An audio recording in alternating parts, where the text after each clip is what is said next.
সমস্যা হচ্ছে বিদেশে তেল বন্ধ করে দিচ্ছে বাংলাদেশে। আসসালামু আলাইকুম, কী অবস্থা সবার? আশা করছি সবাই অনেক বেশি ভালো আছেন, আমিও ভালো আছি। তো একটা নিউজ শুনলাম, এখন রাত 10টা বাজে, শুনলাম যে তেল নাকি সাপ্লাই বন্ধ হয়ে যাবে।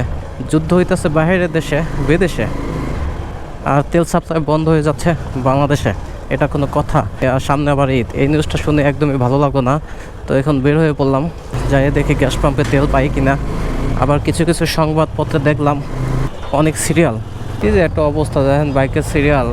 সমস্যা হচ্ছে বিদেশে তেল বন্ধ করে দিচ্ছে বাংলাদেশে, আর এই জন্য এত পরিমাণ সিরিয়াল বাইকের।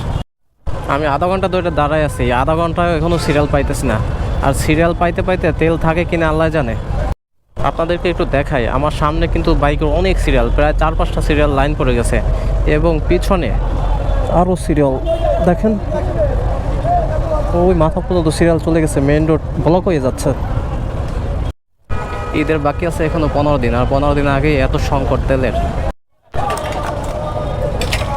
ফুল দেন ভাই, ফুল দেন ভাই, ফুল দেন।